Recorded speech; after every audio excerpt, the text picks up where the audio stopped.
Hey everyone, back for another review. Today we're going back into the horror camp because we haven't done that in a week.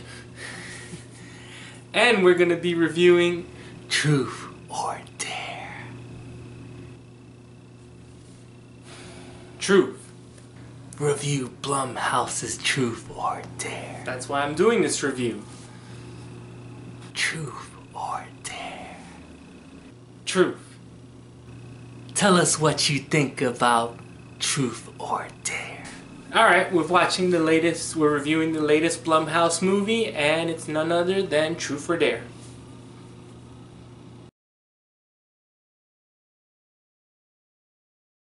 Truth or Dare is a story of a bunch of kids who want to have their last spring break together, so they have to go out to Mexico. There they meet a creepy guy who tells them, oh, we can continue drinking throughout the night. I know some place to go, let's go. So they happen to go to a Mexican monastery where one goes to when they want to drink. There they play a game of Truth or Dare, and the mysterious character who got them there gets them in on the game, and now they have to continue playing until they die. Truth or Dare is directed by a guy who's going to be doing the upcoming Masters of the Universe movie. And this movie is okay. I know this movie is getting a lot of negative reviews, and I really don't get it. I really don't understand what the main issue with this movie is, or at least from a standpoint of it's not as bad as the 19% on Rotten Tomatoes says it is. I know a lot of people had an issue with the way the demon looks, or the way people look when they turn into the demon. They go,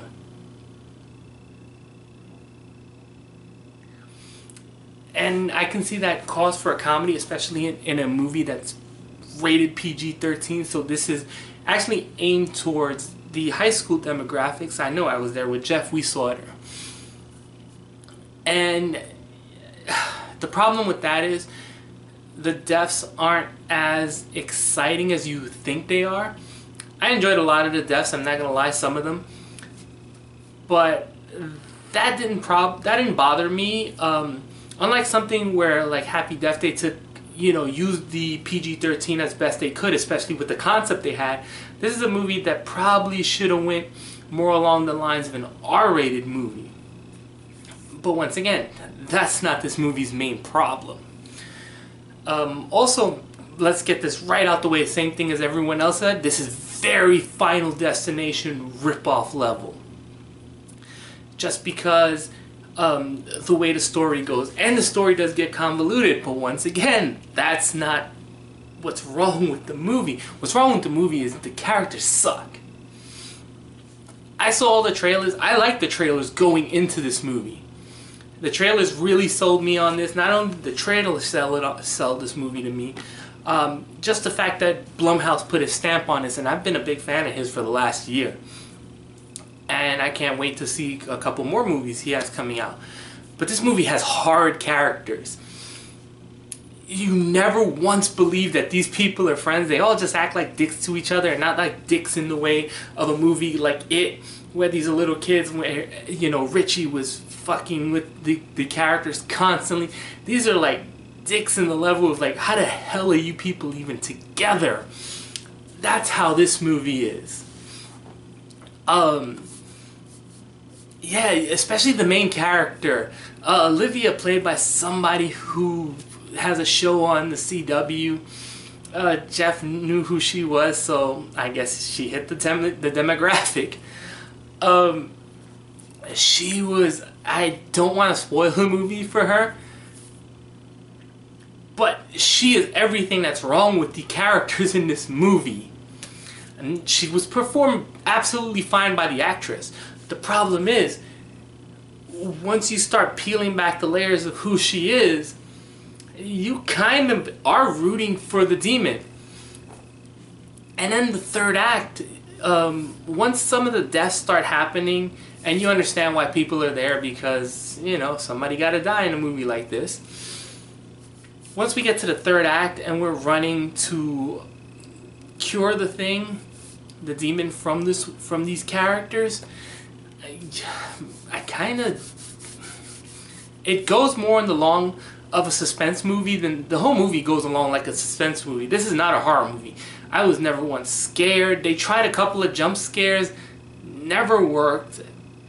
In both theaters I saw it in, no one was like jumping, no one acted scared, nothing was surprising. This is a very paint by the numbers movie.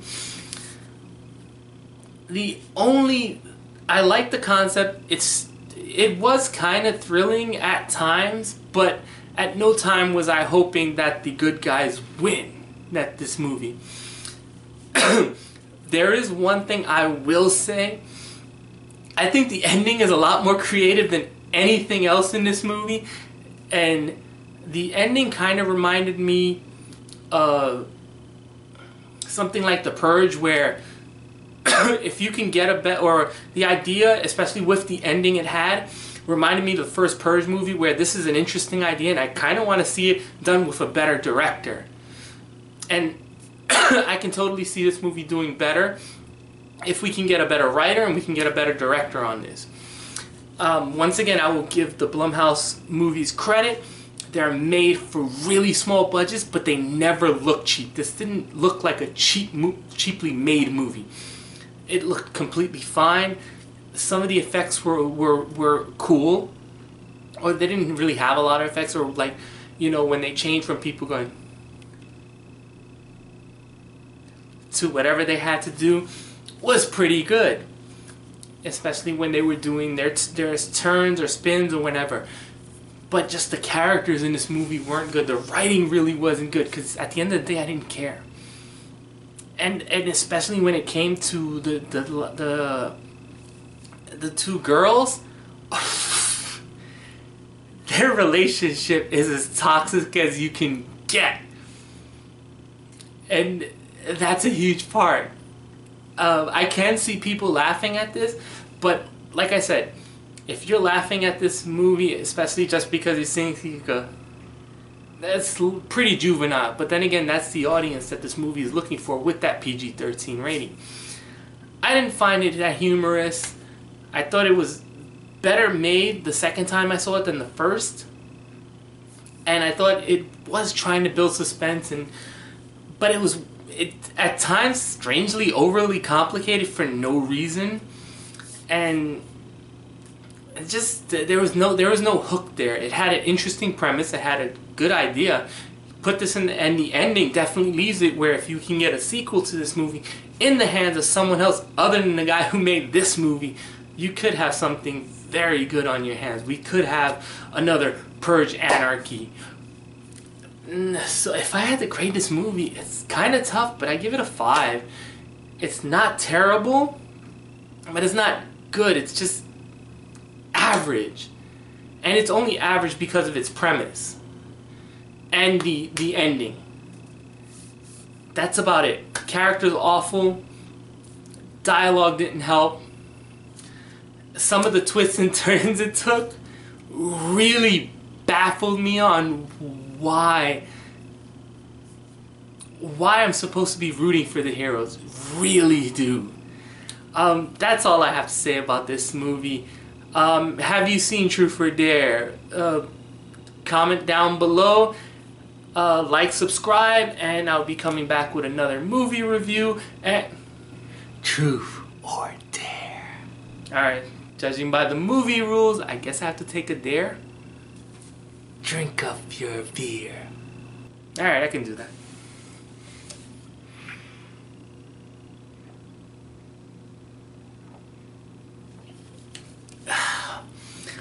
Whew, easiest dare ever. Until next time.